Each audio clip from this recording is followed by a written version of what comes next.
It's 1947, and King George VI is accompanied to Royal Ascot by both of his daughters for the first time. The enthusiasm of one young princess for the sport of horse racing is immediately apparent. 66 years later, that young princess becomes the first reigning monarch to win the Gold Cup. Estimate might just strike the front. Simonon on the near side. Top trip finishing off well.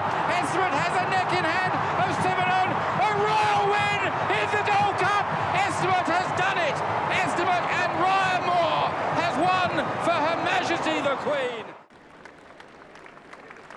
As in 1947, the monarch has a daughter there to share the occasion. Over the years, I've adopted a habit of going up to the stewards in the top of the stand, which has changed over the years. So right to top, you get a wonderful view of the Gold Cup from up there.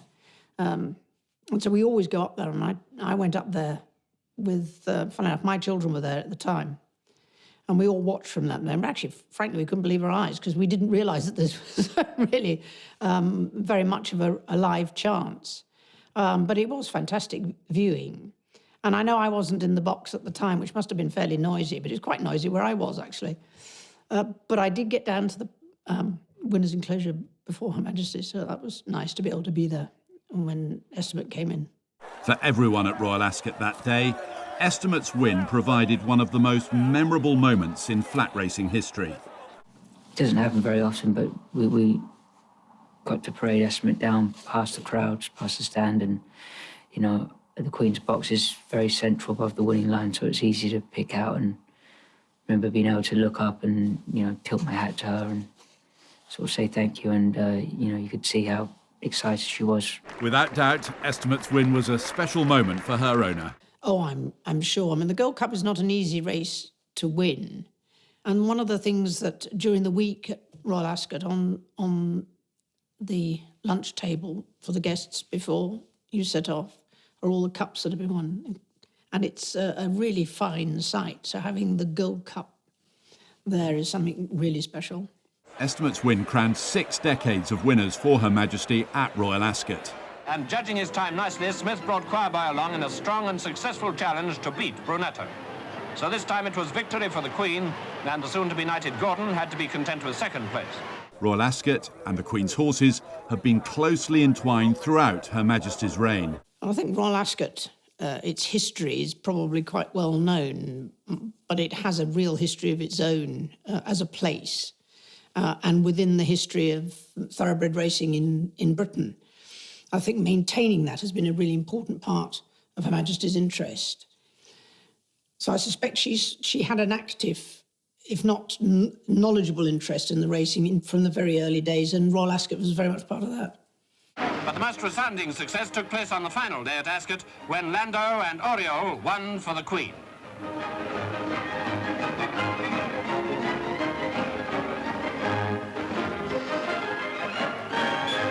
In 1954, Oriole, one of the Queen's most gifted and also one of the most challenging horses, contested 2 races at Ascot.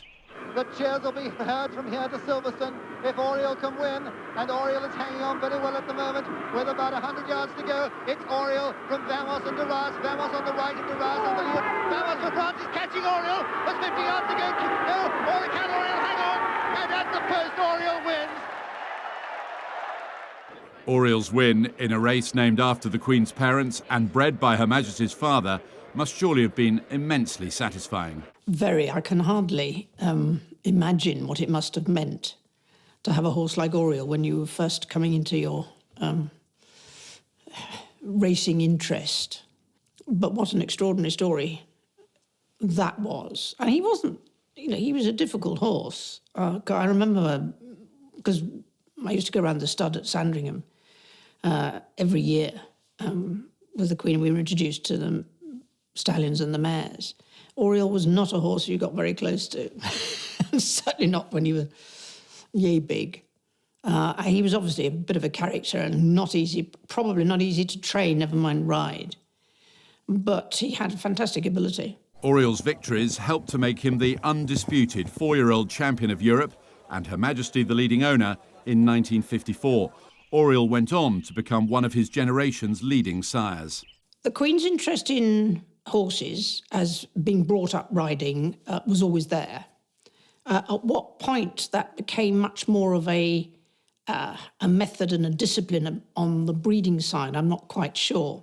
And I think she also felt that there was a responsibility on her to maintain the bloodlines that had been established over many generations, and something she would have hated to have lost in her time. Like other breeders, the Queen has been surprised by some horses. In 1957, it was a 2-year-old. Some thought might never be fit enough to race. And here's the finish of the 5-furlong sprint. Pall Mall fairly romping home ahead of Troubadour and Will Summers to chalk up a victory for Her Majesty, the second of the meeting. So once again, it was hats off to the Queen. What a wonderful racing season it's been for her. Win or lose, she loves racing.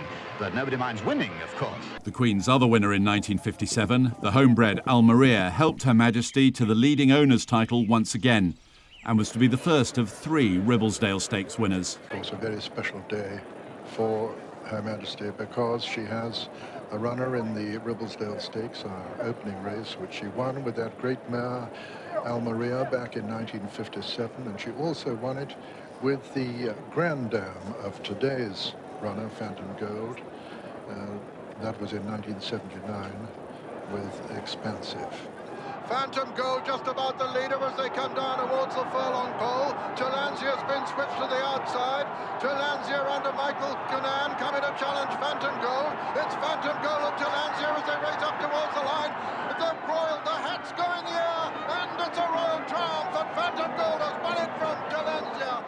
The Queen has enjoyed 3 wins in the Royal Hunt Cup, Choir Boy and Alexander in the 1950s, and 4 decades later, Colour Sergeant.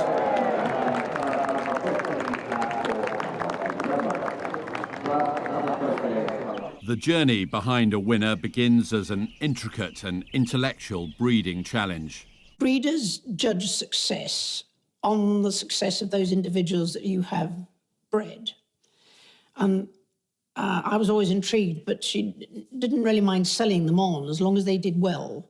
The journey from foal to finish line must give each horse every opportunity to realise its full potential. You enjoy it because it is a huge feeling of satisfaction when you get it all right. And now I suspect from Her Majesty's perspective, that's there's a lot of emotional investment in those individual horses. Out in the centre then is Tudor Key, followed then by further back Seaway, and Free Agent has now got an opening in the centre and is starting to power home. Anybody's race with a furlong to go.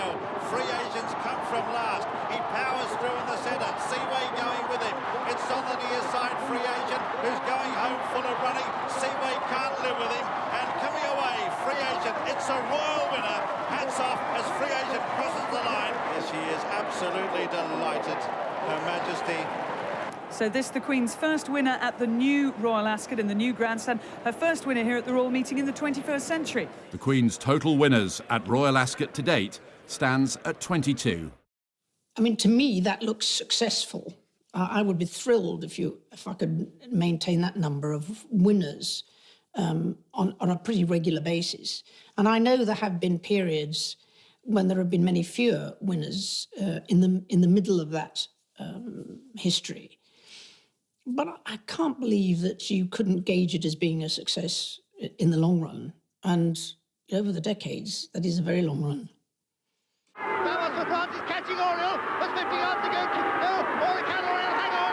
And at the post, Oriel wins. It's Colour Sergeant from Jim Crab Premier. Colour Sergeant has mothered in the royal colours. It's Phantom Gold and Jalanzia as they race up towards the line. The hats go in the air, and it's a royal triumph. And Phantom Gold has won it from Jalanzia. Estimate has a neck in hand of Simeon. A royal win in the Gold Cup. Estimate has done it. Royal Ascot wouldn't be the same without at least one royal win.